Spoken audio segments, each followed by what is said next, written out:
t'annonce par ta question que des nations de puissance mondiale sont en train de se battre en République démocratique du Congo. La Chine qui devient une première économie mondiale et les États-Unis qui les reconnaît en termes de l'Organisation mondiale du commerce. Maintenant, le pays qui va prendre le contrôle des minerais du Congo, c'est le pays qui va être la première puissance mondiale. À titre d'information, 80% des minerais qui existent au Congo ont déjà un contrat amphithéotique avec les États-Unis. 80. Mais les États-Unis, s'il faut aller même à 100%, afin que rien n'aille en Chine, c'est la démarche qu'il est en train de faire. Le vrai problème, c'est quoi? C'est que les futures 20 années qui viennent, les 30 années qui vont venir, de 2025 en 2045, va se jouer et va se dessiner autour des minéraux. En fait, la présence de Joe Biden, à quelques jours de son départ du palais présidentiel, il vient signer un contrat, confirmer le contrat et faire en sorte que la gestion continuelle de ce contrat puisse exister. Il s'agit de quoi? Il s'agit de minerais stratégiques. On dit que c'est militaire, pourquoi? Parce que le pays qui détient le minerai militaire sont des pays non seulement qui peuvent influencer le prix sur le marché mondial, mais aussi avec ce minerai, ils peuvent facilement développer. Donc, ça veut dire, dès que Donald Trump prend le pouvoir, c'est la continuité de ce projet de chemin de fer. Mais vous savez que le minerai joue un rôle important dans l'économie de ce que nous appelons aujourd'hui les voitures électriques.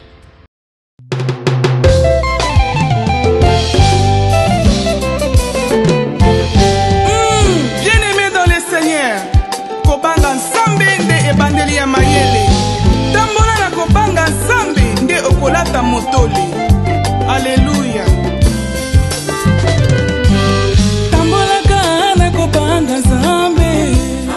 Troubles du système immunitaire, chute de tension, maux de tête, fatigue, perte de poids, frigidité et diarrhée.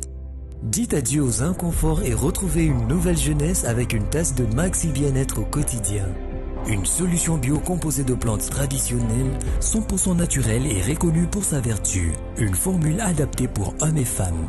Depuis plus de 10 ans, le Maxi Bien-être Café renforce le système immunitaire, restaure la fatigue physique, améliore le sommeil, aide à stabiliser la tension et la glycémie, nettoie les reins, soulage l'hémorroïde et la constipation. Chez les hommes, le Maxi Bien-être restaure le dysfonctionnement sexuel, l'impuissance et l'éjaculation précoce. Maxi Bien-être est disponible partout dans le monde. Passez vos commandes sur www.maxibienêtre.com.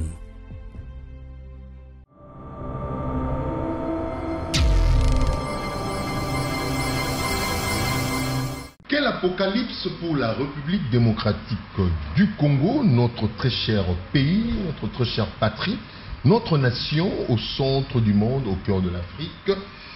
Avec tout ce qui se passe, nous nous sommes posés autant de questions, nous nous sommes dit, voilà, à cette question, il faudrait inviter un homme habile, un homme capable de pouvoir répondre à cette préoccupation. C'est vrai, vous entendez parler dès l'Apocalypse, vous comprendrez le pourquoi au cours de cette émission sur le chemin de la vérité. Bienvenue, madame, mademoiselle et messieurs.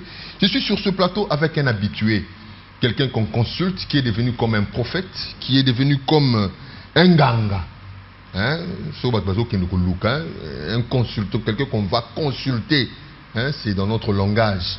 Donc un sage qu'on va consulter. Il passe sur différentes chaînes, sur différents plateaux de télévision et de radio pour apporter sa part de contribution, surtout dans l'édification spirituelle, aussi l'édification comment on dit, intellectuelle du peuple. Voilà. Cher Roger Baka, évangéliste, le moindre de tous, bonsoir et bienvenue. Bonsoir Rémi, je suis très ravi de te revoir à nouveau. Un rendez-vous d'y donner et d'y recevoir. Un grand merci à tous qui vont prêter attention à cette émission. Et aussi un remerciement tout à fait particulier à toute l'équipe de Digital. Et je pense que nous allons édifier les amis qui nous suivent à partir de la maison. Donc je suis le moindre de tous, le plus petit de tous les serviteurs de Dieu. Bienvenue à cette émission et que cela vous soit utile au nom de Jésus-Christ. Et nous saluons aussi tous les téléspectateurs de ERB TV. Exactement. Où cette émission passera en boucle. ERB TV, nous vous aimons beaucoup. Je sais que vous nous écrivez chaque fois que vous nous suivez. Et aussi sur la Tour TV sur YouTube. Donc vous nous écrivez de temps en temps pour réagir par rapport à toutes les émissions que nous vous proposons. Aujourd'hui, nous allons parler de l'apocalypse de la RDC. Quel apocalypse pour la République démocratique du Congo, cette grande nation, ce grand pays au cœur de l'Afrique, avec plus ou moins 2 345 000 km². C'est étendu. Est-ce que c'est toujours Dieu qui l'a comment on dit, inspiré? C'est Dieu qui l'a institué? C'est Dieu qui l'a défini comme tel? Bon, on en saura dans cette émission au cours des discussions qu'on aura échangées sur 5 points. Et l'un après l'autre sera débattu dans cette émission. Mais avant déjà de commencer sur ces sujets, nous voulons comprendre, parce que nous parlons de l'apocalypse de notre pays. Une fois dans cette émission, en 2022, je me rappelle bien au mois de juillet, l'évangéliste est passé et il nous a fait des annonces de révélation. Soit disant qu'en 2023, précisément au mois de mars, il va se déclencher des phénomènes extraordinaires. Quid? Qu'en est-il aujourd'hui? Parce que nous sommes déjà au mois de 2024. En 2024, au mois de décembre, qui tend déjà à se clôturer. Qu'en est-il? Merci beaucoup Rémi. Je pense que pour des esprits avertis, vous sentez déjà que depuis l'année passée, jusqu'au jour d'aujourd'hui, qu'à nouveau, l'avenir de la République démocratique du Congo commence à faire peur à ceux qui sont avisés. Et ça commence à s'aimer beaucoup d'incertitudes sur la continuité de la paix. Et exactement, depuis l'année passée, vous êtes d'ailleurs mieux informé que la situation politico-économique de la République démocratique du Congo commence à présenter beaucoup d'incertitudes. Et je crois que nous aurons une émission pour essayer de lister l'ensemble des phénomènes sur la vie politique, la vie économique de la République démocratique du Congo. Alors je souhaiterais même à certains qui nous suivent de comprendre que cette émission entre dans le cadre de ce message qui s'était annoncé depuis l'année passée. Alors, évangéliste Roger Bakal, nous entamons déjà cette émission, les moindres de tous. Le plus petit. Voilà. Mais, malgré tout cela, nous vous considérons toujours comme étant parmi les grands. Merci. Il s'est passé autant d'événements, surtout l'actualité l'oblige. Au cours de ces dernières heures, nous avons d'abord connu l'escapade, puisqu'il faut qu'on en parle, c'est la raison d'être même de cette émission Chemin de la Vérité, l'escapade avec l'apôtre Roland Dallot. L'apôtre, c'est vrai, l'histoire est passée, on aurait dû quand même traiter cette question depuis la semaine passée, malheureusement, la santé ne nous a pas permis, mais qu'à cela nous tienne, on ne peut pas laisser passer, parce que vous avez aussi quelque chose à dire, surtout pour le compte de cette émission. L'apôtre Roland Dallot s'est levé un moment, il a déclaré des choses au cours de la manifestation qu'ils tenaient au niveau de leur communauté. Et puis par après, cela a suscité, a créé un peu de mécontentement de tout ce qui s'est passé. Et par après, on verra le numéro 1 du pays, le président de la République, Félix Antoine Tshisekedi, parce que tout le monde se disait que les propos de l'apôtre Roland Dallot étaient orientés, pointés directement le chef de l'État congolais. Et après, on verra le chef de l'État assister au culte, surtout c'était à la clôture. Et ce qui a un peu émerveillé tout le monde, on s'est dit, bon, on s'est posé des questions. Quelle a été votre réaction en tant que d'abord homme de Dieu, enseignant de la parole, acteur dans ce monde évangélique? Quelquefois, je peux vous considérer d'une certaine manière un politologue, puisque vous êtes formé dans l'État. Vous êtes un économiste chevronné. Vous êtes aussi formé dans l'État parce que vous suivez toutes les questions. Vous essayez aussi d'analyser. Vous êtes aussi analyste. Quelle était votre réaction? Rémi, je te remercie pour cette question que j'ai abordée dans une autre chaîne de la place. Mais je vais essayer de prendre un peu une autre orientation. Sur base d'une écriture de la Bible de 2 Pierre, chapitre 1, le verset 20 au verset 21. Voici ce qui est dit. Sachez tout d'abord vous-même. 2 Pierre chapitre 1, le verset 20 au à verset 21. Voici ce que disent les Écritures. Sachez tout d'abord vous-même qu'aucune parole de la prophétie ne peut être l'objet d'une interprétation particulière.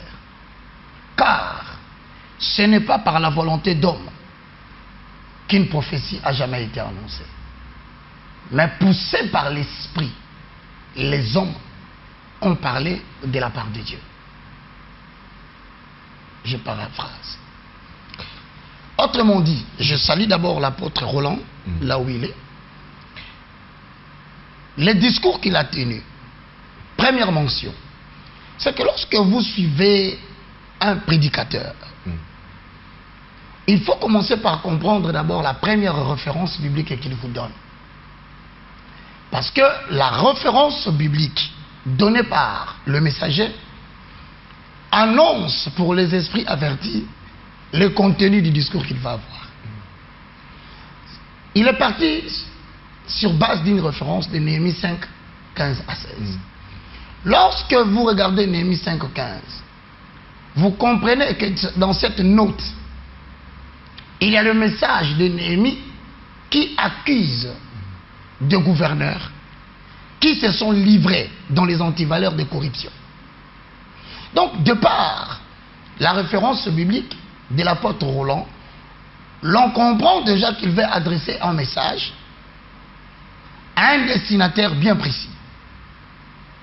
Ça, c'est de 1. De 2, l'apôtre Roland s'acharne dans son discours sur la corruption, sur le détournement, sur la surfacturation qui ronge l'économie de la nation, et il prévient, parce que les gens n'ont pas tout suivi, il prévient sur l'éventuelle répétition des événements de l'histoire. Il parle de 1991, il parle de 1993, qui nous rappelle triste pillage qui s'est tenu à Kinshasa, et que Rémi, vous devez savoir qu'il y a des répercussions jusqu'à l'économie d'aujourd'hui. Il prévient et répète les noms que l'Europe a utilisés pour qualifier le pillage. Il dit la révolte de la casserole vide. Autrement dit, il parle maintenant sous l'inspiration de la grâce. Sachez d'abord que l'inspiration, c'est une réponse spontanée d'un problème qui a été depuis longtemps cogité. Donc certainement, l'apôtre Roland a réfléchi sur cette matière depuis. Maintenant, spontanément, il reçoit une forte influence pendant son serment du Saint-Esprit qui, selon moi, a encore influencé son esprit. Son esprit, à son tour, a influencé son âme, et son âme a utilisé le corps comme le canal d'expression. Ça veut dire tout simplement, quand on est inspiré, c'est vraiment difficile qu'on se rende compte des propos que l'on tient et de la gravité des choses que l'on dit. Sinon, après avoir libéré les discours, on commence à constater des réactions. Et pour cela, je crois, pour moi, poussé par l'esprit, il a fait un bon travail. Parce que c'est une vérité, aujourd'hui, que nous sommes dans une société d'antivaleurs, où règne maintenant les vols, les détournements, la surfacturation, et qui a des conséquences réelles sur la gestion de la République et sur les modes de vie, les styles de vie de tous les Congolais. Pour cela, chapeau bas, il a bien fait son travail. Mais maintenant, où est-ce que le bas blesse? Ah, voilà. Le bas blesse dans la mesure où, dans la catégorie des 5 prophètes bibliques, il y a une catégorie qui est en fait la troisième catégorie. C'est la catégorie des prophètes de la cour.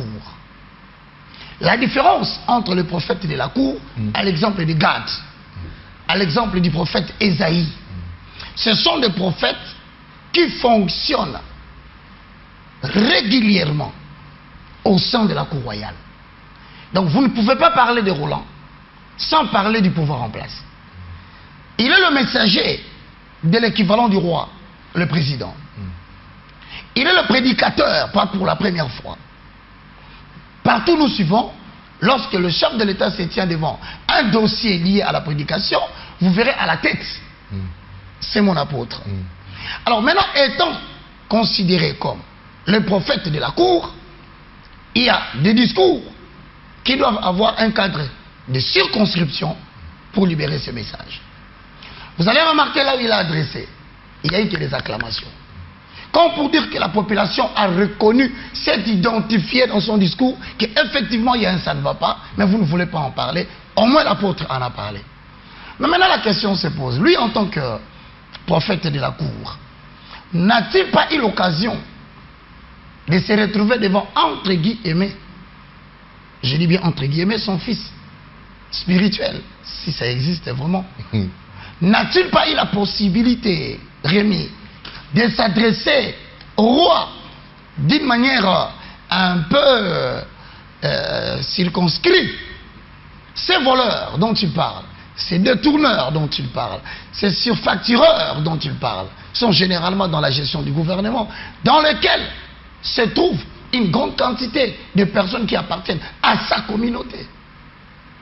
Donc le bas blesse, il fallait qu'il adressât ce message tout droit à la personne concernée et non le dire à l'extérieur. Par exemple, je cite, sans le léser, Mutu oyo bozo kanisa Nadia Kadibi n'a été. Ce n'était pas le cadre approprié.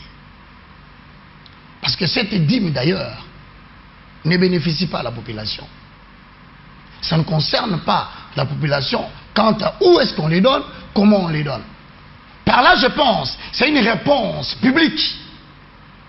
Et d'ailleurs, je confirme, à une spéculation dont il a été l'objet. Et il a dit, on m'a dit, que je suis en train de bouffer la dîme des cotons. Donc, la personne se sentant acculée, dérangée par une chose dont il n'est pas bénéficiaire, il estime qu'il faut préparer la population à savoir que cela n'est pas comme ça s'est dit en public. Voilà d'abord ma première réflexion. Et ensuite, j'estime, il y a une menace, sinon latente, qui se transmet de bouche à oreille. C'est quoi la menace?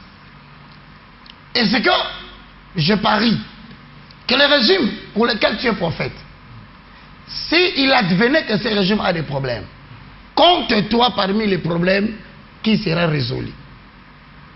Voilà pourquoi vous verrez la réaction de nos amis de la masse. Ils ont dit, nous viendrons célébrer notre débat devant l'église de Roland.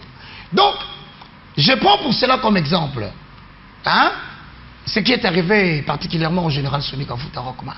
Rappelez-vous à l'époque, avec le régime, on voulait en découdre avec le pasteur Soni parce qu'on estimait qu'il était le pasteur du président. Vu tout cela, il est important qu'il se prépare et qu'il prévienne la population que ce n'est pas le cas. Mais j'estime, comme plusieurs le croient, qu'enfin, on a vu le président.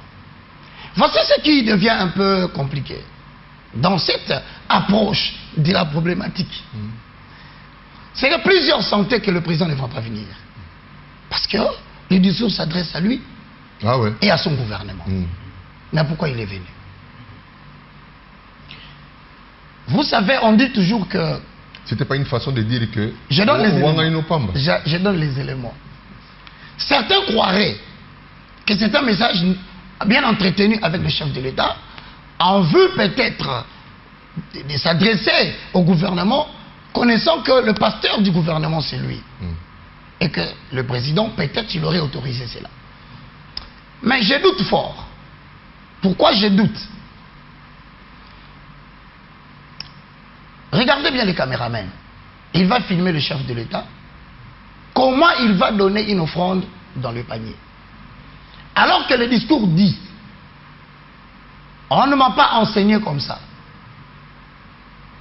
Mon apôtre m'a enseigné et m'a dit, la dîme se donne à l'autel sur le panier. N'est-ce pas un moyen de corriger le pasteur pour dire, voilà maintenant, la chose est donnée dans le panier. Il faut savoir lire entre les lignes. Deuxièmement, pourquoi est-il venu? Parce que la colère du roi, lorsqu'elle est connue, elle est le messager de la mort. Quand on vous annonce que le roi est contre le prophète Élie, Élie prend la fuite. Parce que la colère du roi est messager de la mort. Mais alors, pourquoi il est venu? Ça, c'est ma petite réflexion. Parce que toi, tu as dit que c'est fini. Moi, je t'ai dit que c'est pas fini. Quand je regarde comment les choses se sont faites, le pasteur, il est le pasteur du président. Il n'est pas le pasteur des services, des agences de services des renseignements. Je crois que le président est venu. Pourquoi? Parce qu'on ne doit pas comprendre l'attitude du président. S'il ne vient pas, on dit qu'il est mécontent. Il doit venir pour annuler la chose. Mais la réaction appartient au temps. Laissons le temps au temps, on comprendra. Troisièmement, pour conclure. Vraiment. Je pense que Pilate avait l'habitude de s'entretenir avec sa femme. Même quand on l'a amené Jésus pour condamner, sa femme a appelé à côté et dit, Pilate, fais très attention. J'ai fait un songe la nuit. Cet homme est un saint homme de Dieu. Je préfère que tu ne le fasses pas mourir. Je vois, je peux me tromper, qu'il y ait un entretien entre le premier citoyen et la première dame. Certainement l'absence de la première dame devait nous attirer l'attention. Soit elle est très occupée, soit elle a dit, je pense que tu dois partir. Pour empêcher le fou du roi qui ne supporte pas de telles déviations. 2. Pour diminuer la clameur publique. Et regarde après ça. Nous avons des gens qui communiquent pour protéger le chef de l'État, pour défendre sa politique. Nous les avons vus dans des réseaux sociaux qui appelaient au calme. Donc la mission du passage du chef, c'était pour calmer la situation qui commençait à prendre des mesures très graves et ça pouvait aboutir à une explosion sociale. Je me limite là, mais le conseil que je donnerais plutôt à mon apôtre, je ne suis pas digne, je n'ai pas le monopole de l'intelligence. Je crois que quand Dieu vous donne le privilège d'être à côté du roi, il y a certains discours que vous ne devez pas tenir. Il y a une attitude de prise de responsabilité que vous devez assumer. Et donc, plutôt que de dire ces choses, je crois qu'il aurait pu voir le chef, convoquer les membres du gouvernement, organiser une réunion de prière, dans laquelle, dite réunion, il allait tenir ce discours-là. Vous savez, dans les mêmes conditions, il ne faut pas oublier, Ekofo est allé en exil. Hein. C'est dans les mêmes... Là, c'est une boîte à Pandore et que l'apôtre vient d'ouvrir. Parce qu'on s'est dit, si lui tient un tel discours, et que silence total, silence radio, donc tout le monde peut tenir le même langage. Voilà, c'est un conseil. Du reste, la suite des événements nous donnera l'éclaircissement. Je suis content, je suis content du fait que vous avez eu à répondre déjà anticipativement aux questions que je voulais vous poser, parce que je me disais, est-ce que l'apôtre n'est pas suffisamment aussi formé comme il l'a toujours déclaré? Non, je suis de l'école de Jacques Vernon, est-ce que c'est comme ça qu'on doit... Mais là, vous avez déjà eu à brosser tout, donc je n'ai aucun commentaire à faire. Je peux t'ajouter dans le même cas. Allez-y, avant d'aborder le deuxième. Merci. Dans le même cas, je le dis humblement, avec beaucoup d'abnégation. Je traitais avec le président du Parlement dans un dossier très connu de tout le monde. Dieu m'a révélé l'arrestation, j'ai prévenu. Un mois plus tard, le premier mandat vient, on m'appelle. J'oriente et je dis le problème que Dieu, le procès que Dieu a avec lui. j'encadre la famille, j'oriente, jusqu'à ce que ce qui est arrivé est arrivé. De par le fait que je traitais comme un prophète de la cour, je dois me taire sur toute intervention publique concernant ces dossiers-là. C'est ça, comme ça que le prophète marche. Parce que vous tenez, vous savez, dans le même contenu, Jean-Baptiste s'est fait décapiter la tête. Et donc, en même temps, je l'encourage. Pas pourquoi? Parce que, n'oubliez pas, les hommes politiques sont liés aux intérêts. Il peut te prendre aujourd'hui parce qu'il a besoin d'une certaine masse. Je dis c'est un exemple. Mais demain, vous cherchez à l'atteindre, vous n'avez plus le temps. Vous l'écrivez, monsieur le président, monsieur le roi, monsieur le gouverneur, monsieur le ministre. Il dit, je suis très débordé par la gestion. Alors finalement, on s'est dit, j'aurai des problèmes avec Dieu si je n'annonce pas ça. Et on bombarde ça comme ça. Ah, vraiment. Voilà. Le cardinal Fridolin Ambongo au Rwanda. Beaucoup de gens commençaient à se dire, bon, mais qu'est-ce qui se passe pendant qu'on nous dit de fermer, d'arrêter toute coopération diplomatique avec ce pays agresseur? La RDC n'a plus besoin du Rwanda pour telle ou telle autre affaire. Personne ne doit encore aller au Rwanda pour se tenir debout. Mais le cardinal, par rapport à sa mission apostolique, chef de l'Église, représentant du numéro 1 de l'Église catholique universelle romaine, j'ajoute, devrait quand même se rendre. Obligation de travail, je peux dire comme ça. Alors, qu'est-ce que vous pouvez faire? Quel a été votre commentaire? Parce qu'on s'est dit, il pouvait aussi boycotter, puisque nous sommes en conflit avec cette nation. Dire, comme ce pays est en conflit avec nous, je ne peux pas aller là-bas. Renvoyons ou bien, repoussons ou bien, ramenons les assises ailleurs. Parce que moi-même, je me dis, je me pose des questions. Je me suis posé personnellement des questions. Faisons l'inverse. Au cas où ces assises se tenaient ici au Congo, est-ce qu'on verrait les éminents monseigneurs ou prêtres rwandais ici au Congo? Question mark. Quelle a été votre réaction? Ou quels sont vos commentaires? Bon, merci beaucoup, mon très cher Rémi Kalonji. Une question très bien posée intellectuellement.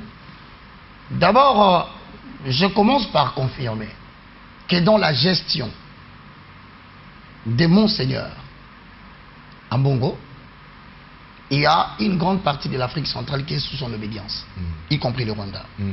Ça, c'est l'information que l'évêque ou le cardinal a la gestion de 4-5 pays comme ça. Oui. Ouais. Donc, il doit rendre compte devant sa sainteté, le pape. Le pape. Voilà. Alors, compris dans ce sens-là, mon premier commentaire, c'est, vous savez, en Afrique du Sud, il y a eu un problème pareil. Ça n'opposait pas deux pays, mais ça opposait le blanc avec le noir. Parce qu'il fallait-il que les hommes de Dieu puissent prendre une position qui le mette en inimitié. Donc, le prêtre blanc reste chez le blanc. Et le prêtre noir reste chez le noir. Non. La mission de responsable spirituel va au-delà des considérations politiques.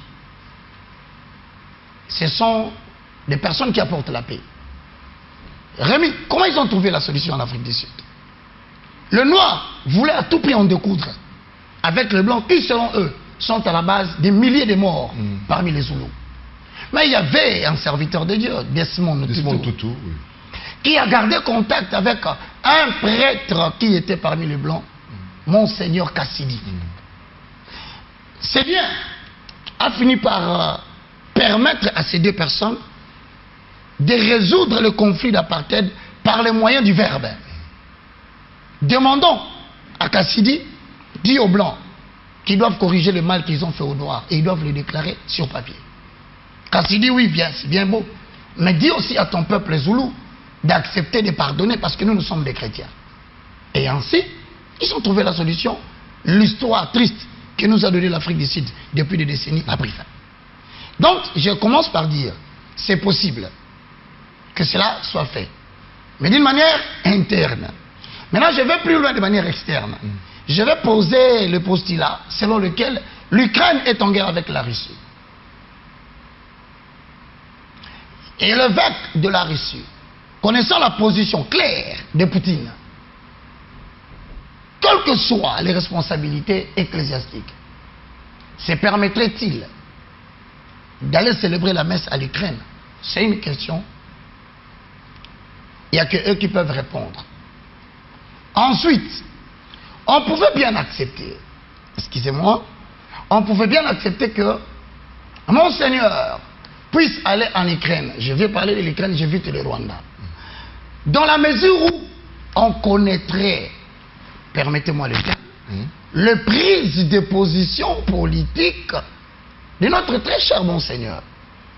Mais toutes les prises de position politique que prend Monseigneur sont toujours en inadéquation avec le gouvernement congolais. Bon, c'est le porteur de la paix, du message de la paix. Ce qui influence maintenant son déplacement et donne une prise de position pas bonne pour les Congolais. C'est-à-dire que tout le monde n'est pas catholique. Il y a des gens qui prient dans d'autres églises, dans d'autres communautés, qui estimeraient que par rapport à la prise de position, mon frère, ne vous y trompez pas. Dans la prise du pouvoir du régime actuel, existe l'église catholique qui a joué un rôle à plus de 60%. Parce qu'à un moment donné, on a interdit même le marche par les régimes anciens pour des raisons d'ordre qu'ils avaient trouvées, des stabilités politiques. Mais l'église catholique avait pratiquement pris le relais. Aucun parti politique n'avait le pouvoir de marcher. Vous vous rappelez qu'on a dénudé de prêtres. Donc c'est une méthode que le gouvernement, pour ne pas parler des chefs de l'État, qu'il connaît parfaitement, qu'il maîtrise parce qu'ils sont passés par là.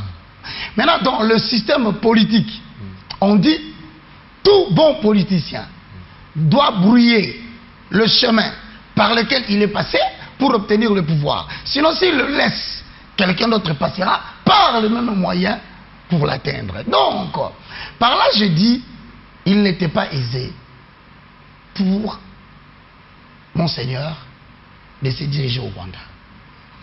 J'aurais voulu, en toute liberté pour la préservation de l'intérêt supérieur de la nation, nous sommes en guerre avec le Rwanda.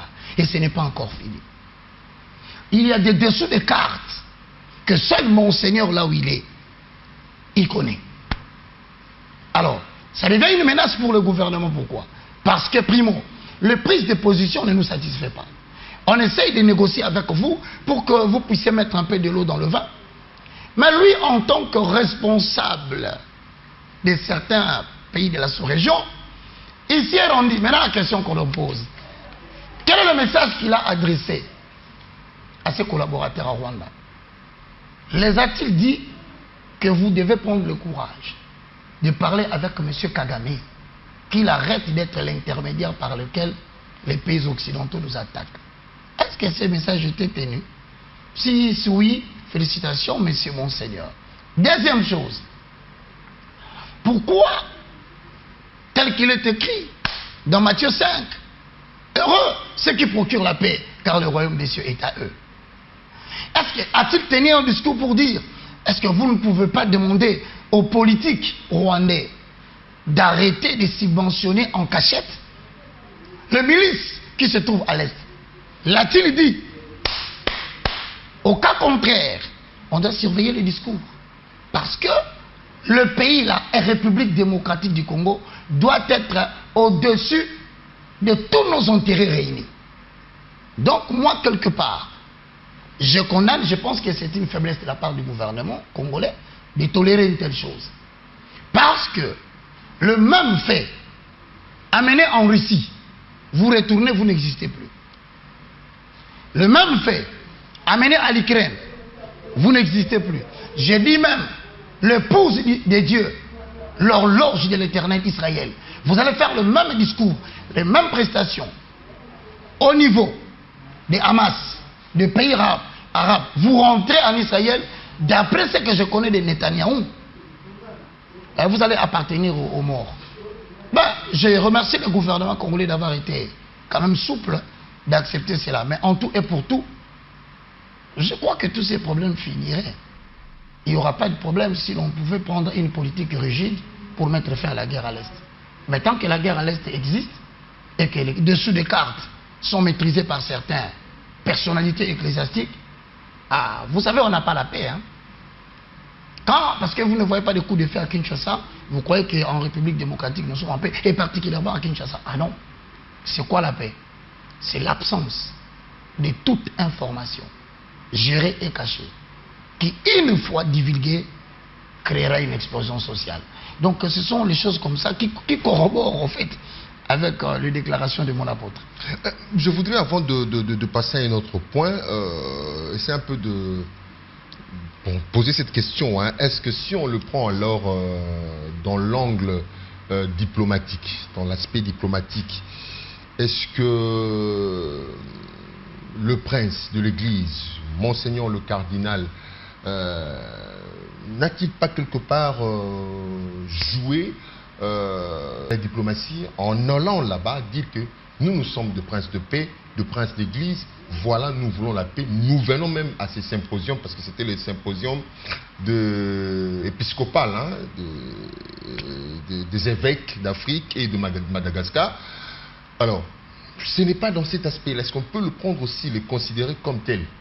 Bon, il est très difficile que j'accepte une telle hypothèse. Pourquoi? Parce que si c'est de la diplomatie engendre et exige la réciprocité. Alors je pose une question. Pouvez-vous prendre même 4-5 évêques du Rwanda? D'ailleurs, rien que le ministère de la Défense, qui a voulu tenir une réunion avec le gouvernement congolais, quel était le cadre qui était choisi? Dont fustige finalement le président du Parlement. C'est à Goma. Pourquoi ils n'ont pas voulu venir à Kinshasa? J'attends la réciprocité pour accepter une telle hypothèse. Que les prêtres rwandais acceptent de venir ici à participer dans un culte et qu'ils rentrent. À cause de cette réciprocité, je vais maintenant m'incliner pour admettre la démarche diplomatique. Enjeux économiques et sécuritaires, la RDC, on se pose la question, nous avons eu à réaliser avec vous l'émission pour savoir si Dieu est réellement avec la RDC, si réellement la RDC est une nation prophétique. Nous venons d'assister là au lancement hein, donc, du corridor de Lobito, cette voie de communication ferroviaire qui va relier du port de Lobito en Angola, pays voisin, passant par la RDC, la Zambie et pour échouer vers la Tanzanie. Donc ce couloir va relier l'océan Atlantique et l'océan Indien.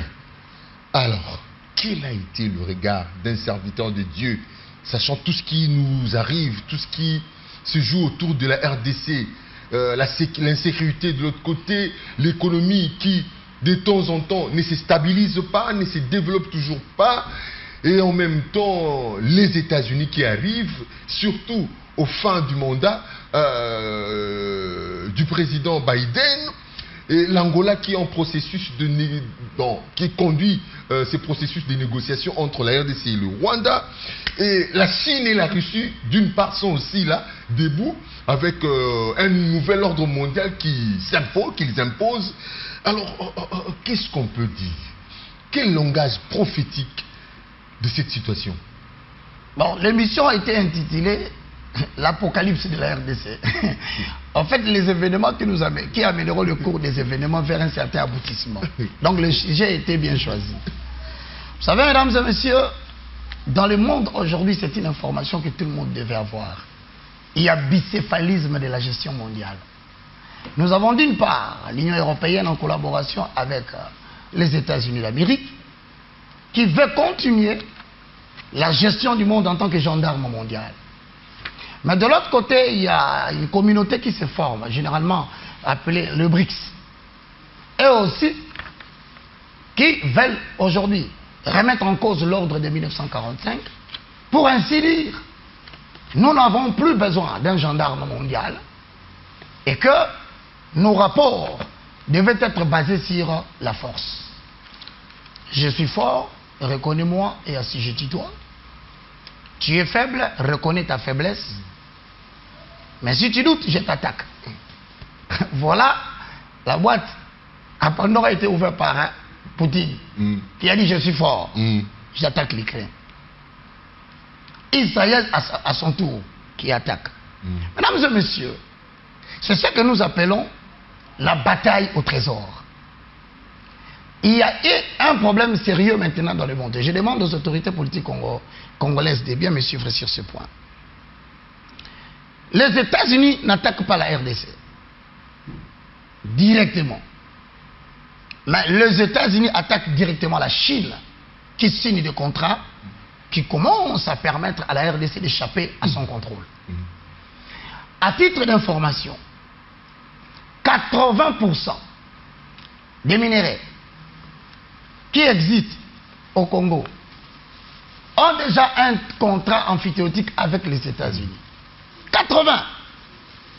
Mais les États-Unis, s'il faut aller même à 100%, afin que rien n'aille en Chine, c'est la démarche qu'il est en train de faire. Le vrai problème, c'est quoi? C'est que les futures 20 années qui viennent, les 30 années qui vont venir, de 2025 en 2045, va se jouer et va se dessiner autour des minéraux. En fait, la présence de Joe Biden, à quelques jours de son départ du palais présidentiel, il vient signer un contrat, confirmer le contrat et faire en sorte que la gestion continuelle de ce contrat puisse exister. Il s'agit de quoi? Il s'agit de minéraux stratégiques. Premier point, quand on nous parle de minéraux stratégiques, les minéraux stratégiques sont des minéraux, d'après mes informations, quand j'ai suivi, qui sont considérés comme étant des minéraux qui peuvent avoir une très forte influence pour l'avenir commercial et militaire de la nation qui le possède. Sur le plan commercial, le pays qui contient ces minéraux stratégiques, en constituant les stocks de ces minéraux, va influencer le prix de ces minéraux.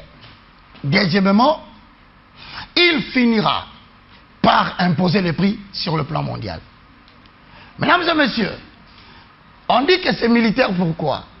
Parce que le pays qui détient le minerai militaire sont des pays non seulement qui peuvent influencer le prix sur le marché mondial, mais aussi avec ce minerai, ils peuvent facilement développer la fabrication de missiles, la fabrication des roquettes, et voire même de la bombe nucléaire.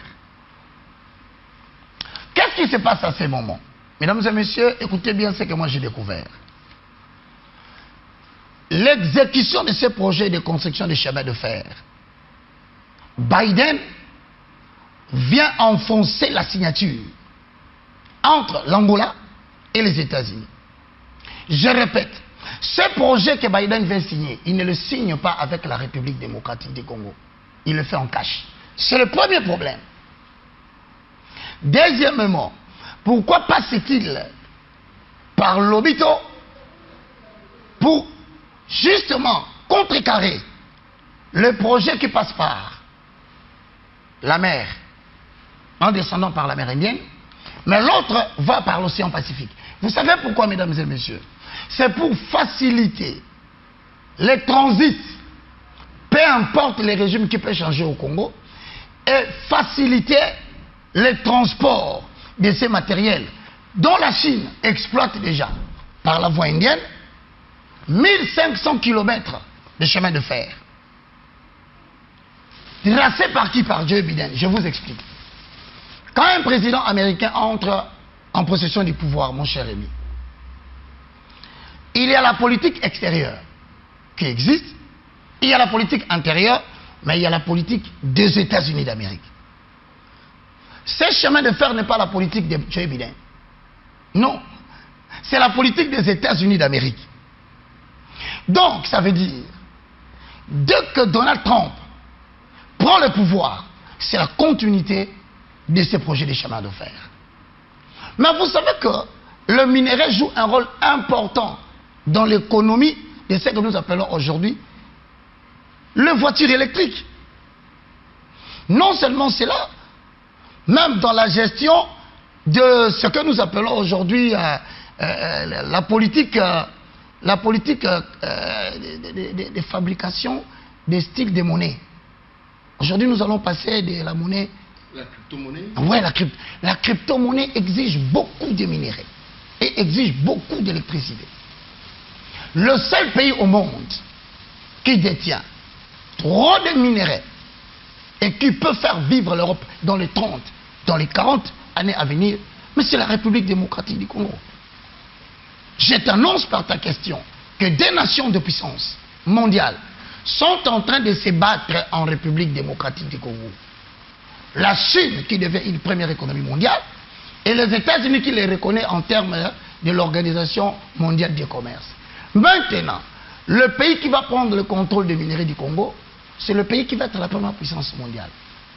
Mais finalement, homme de Dieu, comprenons un peu. Ouais. Expliquez-nous. Alors, dans tout ça, sommes-nous en train de vivre un fouet? Sommes-nous en train de subir le fouet? Parce qu'à vous entendre parler, cela ne profite pas à la RDC. Cela ne profite pas au Congolais. Ne profite en rien. C'est pour le bénéfice, le profit de ces grandes nations qui se battent pour contrôler ces pays. Ouais. Est-ce que il n'y a pas une prophétie qui a été déclarée pour nous, Congolais, enfin, de mettre à l'échec tous ces plans, toutes ces manigances qui se frottent sur le Congo? L'objectif de ce chemin de fer, hein, c'est de converger vers le même point. Kalemi. Allez rechercher... Kolwezi, excusez-moi. Oui. C'est de converger vers le même point. Kolwezi. Parce que c'est la capitale aujourd'hui, le Kolwezi, c'est la capitale du cobalt, de tous ces minéraux. Je ne te coupe pas la parole. La RDC est considérée premier producteur du cuivre en Afrique. La ceinture du cuivre qui va de Kipushi, qui descend jusqu'en Zambie, généralement appelé Koppelbert. Koppelbert. Nous sommes le premier pays producteur du cuivre en Afrique. Nous sommes le premier producteur mondial du cobalt. Je répète, RDC, premier producteur mondial du cobalt. 3. La RDC est classée première réserve mondiale du coltan, le Colombo tantalite. Première réserve mondiale. 70% du coltan dans le monde se trouve en République démocratique du Congo. Enfin, nous sommes classés 5e réserve mondiale de lithium. Mon frère, je voudrais te montrer les dangers. Pour exploiter ces minéraux. Vous, en tant qu'homme de Dieu, je prends toutes ces statistiques-là. Je viens. On veut... Tu sais, à Kinshasa, on considère l'homme de Dieu comme un homme en dehors du climat intellectuel et politique. C'est vraiment cette considération que je voudrais bien dire aux autorités politiques. Faites très attention. Esaïde, la période cruciale de l'Église est en train de venir, où l'Église va atteindre son apogée et il aura des citoyens à la fois intellectuels, à la fois politiques et spirituels. Alors laisse-moi conclure par rapport à ta question, si c'est un danger. Oui, bel et bien, mesdames et messieurs, c'est un danger. La République démocratique du Congo vient de signer un grand contrat avec la Chine, où d'ailleurs, vous savez, une forte délégation du gouvernement congolais s'y est représentée. Alors, pour exploiter librement, sans problème, les régimes du pouvoir congolais doivent accepter d'être un gouvernement de prédation. Donc, accepter d'être un gouvernement qui permet aux Occidentaux d'exploiter librement le minerai pour le bénéfice de l'Occident. Une question se pose. Mais si le régime devient un régime anti-prédation, donc un régime qui refuse l'exploitation illicite des matières premières, parce que déjà c'est vrai, Rémi, pourquoi ne pas traiter avec le gouvernement congolais? Vous passez par l'Angola. Je te donne en 3 secondes, si pas 10 secondes, la politique, en passant par l'Angola.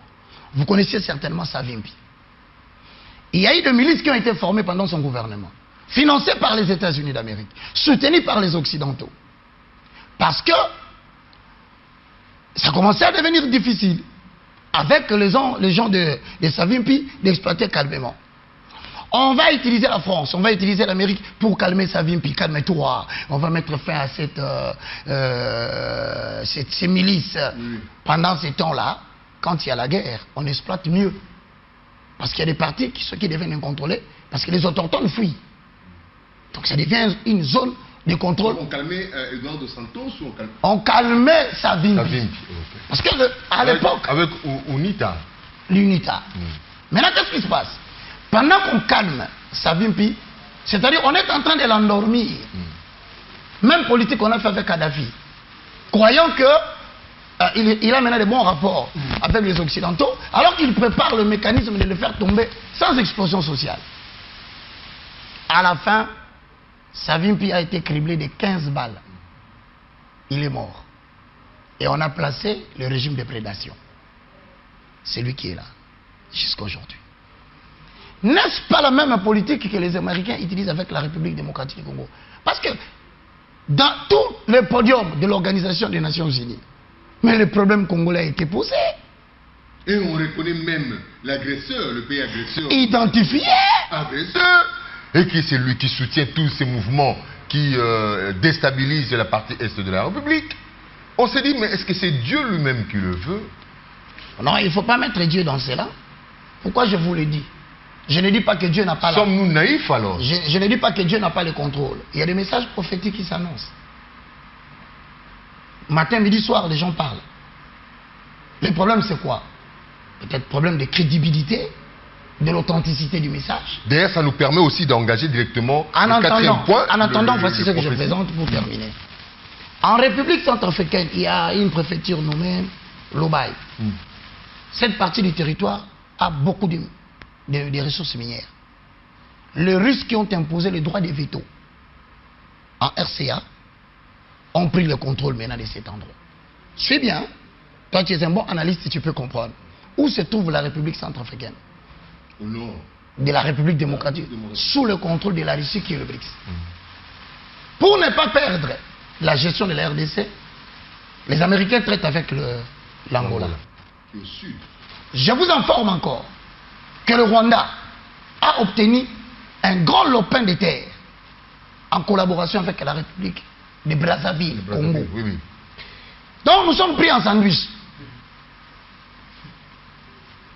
Les esprits avisés commencent à se poser la question, par où proviendrait le problème?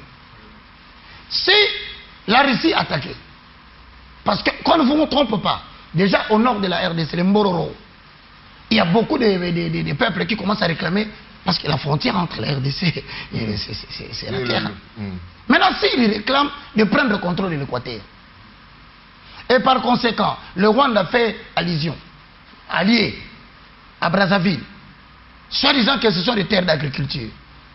Mais écoutez, vous direz cela aux Australopithèques, ils vont vous écouter, hein? Au peuple du Néandertal. Mais nous qui sommes quand même des gens éveillés dans la génération, c'est pas moi que vous allez dire que c'est pour l'agriculture, c'est un champ de préparation militaire. Retenez que les États-Unis d'Amérique ont rapproché de la RDC sa base militaire. Retenez un autre point, que le président de l'Angola s'est retiré totalement de la négociation entre le gouvernement congolais et le Rwanda. Point d'interrogation. La Bible dit, l'homme prudent, voilà Dieu dont tu as parlé. L'homme prudent voit le mal de loin. Mais il ne doit pas seulement voir le mal, il doit se cacher. Mais est-ce que les autorités congolaises prennent conscience de cet état des choses? C'est là où je dis, Osée 4:6, le Dieu que tu parles. Parce que les gens pensent que Dieu, bon, c'est un papa, un monsieur là barbu, avec beaucoup de cheveux assis sur un trône. Dieu, c'est les Écritures. C'est lui qui détourne son oreille pour écouter la parole de la vérité, même quand il s'agenouille. Sa prière est une abomination aux oreilles de l'Éternel. J'ai longtemps placé devant toi des Écritures, pourquoi tu ne veux pas les suivre? Donc je conclus que nous risquons d'être devant une situation fatale. Une situation qui peut perturber toutes les institutions. Une situation qui peut mettre la RDC à genoux. Et en tant que serviteur de Dieu, je sens que le ciel congolais est très nuageux. Il y a une pluie qui va tomber, mais on ne sait pas ça viendra d'où. Oui, comme je le dis, cet avant-dernier point nous a permis d'introduire directement le dernier point. Hein. Il s'agit de la prophétie. Déjà, à vous entendre parler, c'est comme si vous avez un message, comme on le comprend toujours, la prophétie, c'est un message venant de Dieu, soit pour annoncer des choses à venir, soit pour expliquer quelque chose sur le temps, ce que vous vivez ou que Dieu veut se manifester quelque part. Il s'est annoncé, hein, il s'est dit des prophéties, hein, ça et là, et surtout celle qui est en train d'être partagée hein, à travers les réseaux sociaux d'une jeune servante de Dieu qui dit des choses un peu dures, poignantes sur le chef de l'État, exposant même tout. Et vous, en tant que prophète, avec tout ce que vous venez d'énumérer ou d'exposer ici, est-ce qu'on peut déjà craindre le pire? Est-ce que le mal arrive pour ce pays? Est-ce que ce pays, cette nation, elle est déjà passée du côté de méchants, entre les mains de méchants, comme l'a été le cas avec Israël, Assyrie, le bas, Babylone, la siège, le Mède et les Perses l'emportent ça et là, la Rome, tous ces consorts, tout ça. Est-ce que c'est aussi le cas avec la RDC? Merci pour la dernière question, mon très cher Rémi Kalonji. La Bible dit ceci. Ne méprisez pas les prophéties, mais éprouvez-le. Le problème qui manque à la République démocratique du Congo, c'est une école ou une classe des hommes inspirés. Des gens qui entrent en contact avec Dieu. Par la communion en prière, par les parler en langue, afin de recevoir les ainsi dit l'Éternel, le ramener pour diriger les chemins politiques de l'autorité. Je pense bien qu'il y a des gens qui sont à côté du chef de l'État, qui connaissent l'histoire prophétique de la RDC, comme nous le savons par la prophétie de Simon Kimbangu, et par la prophétie de 4 messagers, par la prophétie de plusieurs personnes. Mais il y a un problème aussi de crédibilité au niveau de l'autorité. La crédibilité qu'ils accordent aux hommes de Dieu. Avec tout ce que nous avons comme les bêtises hein, qui se passent dans les églises, l'homme politique ne considère plus les citoyens ecclésiastiques. Mais je pense aussi qu'au-delà de cela, en accord avec 2 Chroniques chapitre 18 à partir du verset 4, il y avait une situation dans laquelle Israël s'était scindé en 2 parties. Une partie avait pris les 11 tribus et il y a une tribu qui est restée ailleurs. Alors à ce moment-là, on consultait les prophètes qui étaient avec le roi. Les 2 rois se sont réunis. Ils ont demandé aux hommes de Dieu, est-ce que vous pensez que la guerre que nous voulons engager va permettre à Israël de revenir vainqueur? Tous, de commun accord, ont répondu, oh oui roi, vous pouvez aller. C'est peut-être le problème qui existe aujourd'hui au niveau de la haute hiérarchie des conseillers du chef de l'État. Peut-être qu'il y a des gens qui parlent au sens du poil et qui se sont dit, c'est ici notre héritage, c'est ici notre avenir. Que personne ne dise le contraire. En tout cas, je te le dis, Rémi, chaque fois que tu vas vouloir poser un acte, quand tu vois quelqu'un qui se lève au nom de la minorité, il dit le contraire de tout ce que tout le monde a dit, prête attention à cet homme-là. Alors je pense que c'est le verset 4 où Josaphat va dire, est-ce que pouvons-nous consulter l'Éternel? Ils disent oui, laissez tous les conseils du président, du roi ici. Nous allons chercher notre conseiller. Ah, ils vont trouver un homme qui s'appelle Michel. Quand on informe le roi, vous savez ce que le roi dit. Et même les fous du roi, ils disent, ah, celui-là, il n'a jamais dit du bien de nous. Attendez quand il va venir, si vous allez voir. Il y a aussi un problème réel au niveau des conseillers qui sont censés gérer le domaine spirituel. Ils font des choix. Ils disent, pas celui-ci. Celui-ci, s'il vient, il va nous déranger et nous risquons de perdre notre place à côté du chef. Effectivement, c'est ça, je te le dis. Mais alors, quand Michel vient, par malheur, il dit, oui, roi, allez-y, vous allez gagner. Même le roi a dit, Michel, prends ta main, mets sur ton document là. Jure-moi de me dire la vérité, parce que je te connais. Alors, Michel est rentré dans son état. Il a finalement dit au roi, si vous partez, vous ne reviendrez pas. Et même les alliés que vous comptez sur eux ne reviendront pas. Je termine en disant tout simplement qu'il faut considérer les prophéties. Il y a beaucoup de gens qui parlent dans le pays. Peut-être que la politique de Daniel n'est pas appliquée parce que Daniel avait dit que l'on trouve pour le roi 70 personnes qui puissent réfléchir sur le problème spirituel afin que le visage du roi ne devienne pas rouge. Et je crois que quand le diable veut jouer un coup, il entoure l'autorité par défaut, qui retiennent la vérité captive. Quand le coup frappe, Ce sont les mêmes personnes qui fuient pour dire, nous étions en train de lui dire, mais il n'entendait pas. Alors je plaide, pas moi. Il y a beaucoup de serviteurs de Dieu au Congo qui peuvent éclairer la marche politique de l'Église. Sur ce point, je vous ai posé la dernière question pour clore déjà cette émission.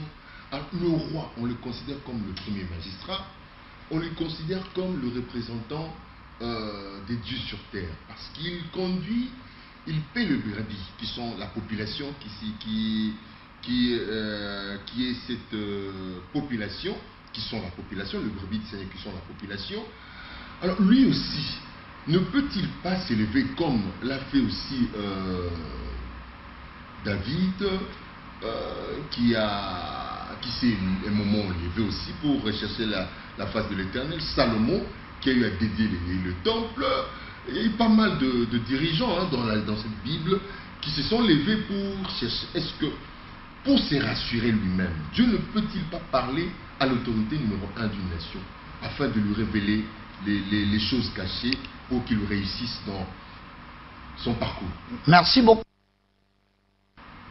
Le roi Nabuchodonosor a fait des songes dans le livre de Daniel 2.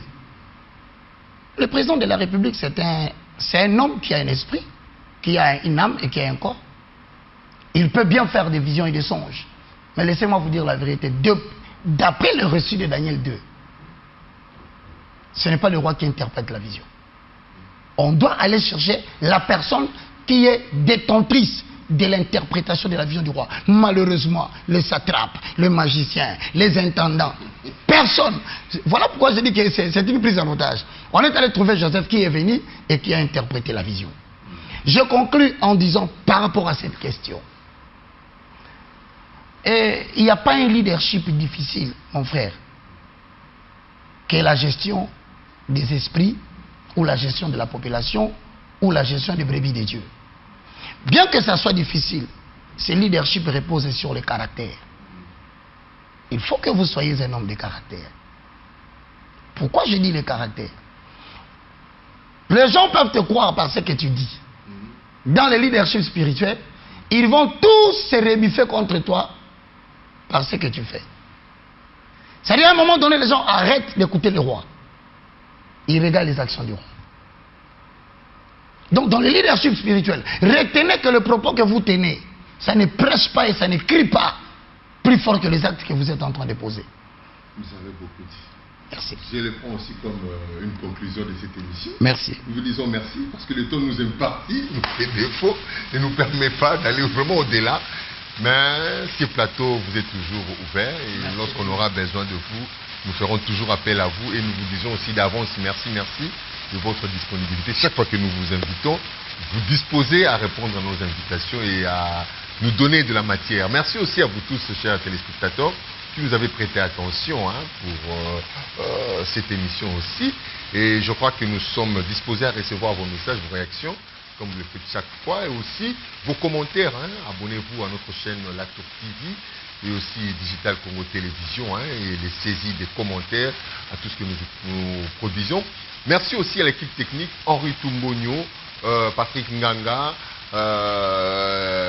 Olivier Abedi qui a assuré le cadrage, Donatien Lutundula pour la coordination aussi. Merci beaucoup à toi. Bienvenue Kimini, Bivens, Windows. On se retrouve prochainement pour un réel et le même plaisir. Portez-nous bien dans nos maisons. Au revoir.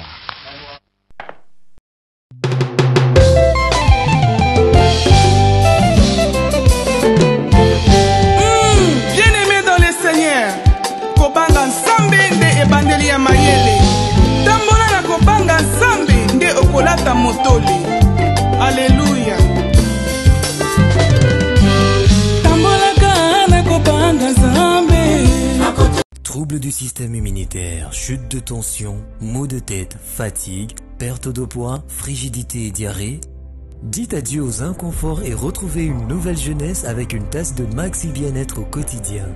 Une solution bio composée de plantes traditionnelles, 100% naturelle et reconnue pour sa vertu. Une formule adaptée pour hommes et femmes. Depuis plus de 10 ans, le Maxi Bien-être Café renforce le système immunitaire, restaure la fatigue physique, améliore le sommeil, aide à stabiliser la tension et la glycémie, nettoie les reins, soulage l'hémorroïde et la constipation. Chez les hommes, le Maxi Bien-être restaure le dysfonctionnement sexuel, l'impuissance et l'éjaculation précoce. Maxi Bien-être est disponible partout dans le monde. Passez vos commandes sur www.maxibienêtre.com.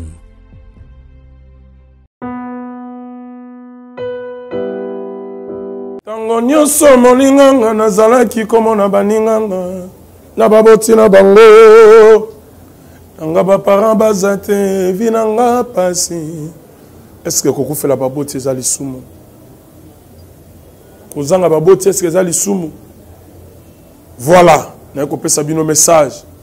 L'orphelinat Christ rédempteur et ana posa lisungi na bino. Tala musala munene ezosala pona bana.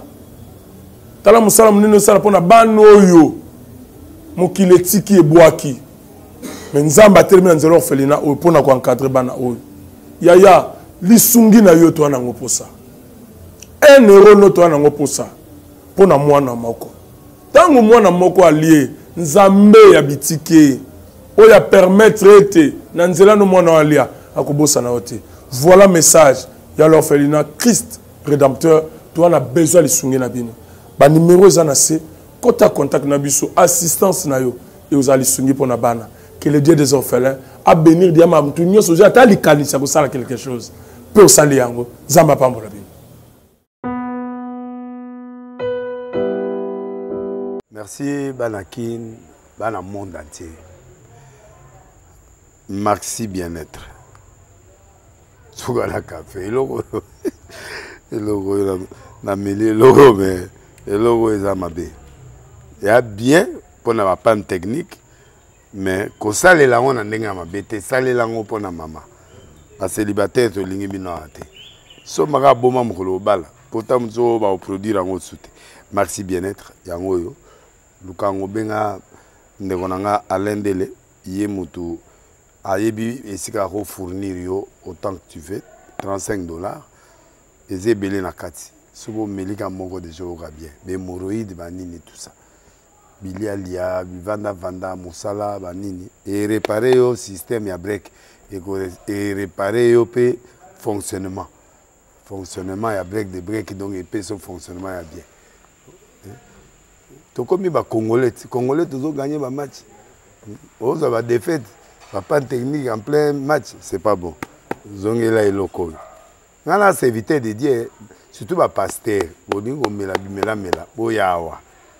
Bobenga pena alendele, un numéro naé pour bobenga pour boser local. C'est important. Traitement poison anti-poison, yango ne ba mususu meli yango avant kende obima, o mela melango. Ça a des jours, à tabater le loco, moi cuiré mon corps, c'est bon. Oyopé, anti-poisson. Donc, ce qu'on attend, ils ont la carte. Et l'on l'a. Alain de Mikolo somme. N'habité Mindela, on va payer Biloko, on va vous dire. Pour Biloko, on va dire solo. Mikolo, il va poisson à toi, famille, à toi, problème dans mon jalousie car. Donc, va produire en wana, il y a anti-poison. Oyopé, anti-poison. Donc, benga Alain Dele, à partir naïe, à Imdeni, ou à Ozwango. Nous avons pambola bino mi batte lambo ke komi biete batwa komi na jalousie oyo tozo comprendre de souté bana mike bazo kufa mikolo bazo kufa ba otiana bana bébé ba poisson donc toujours zala nanti na ndenga na nga ndako c'est bon que Dieu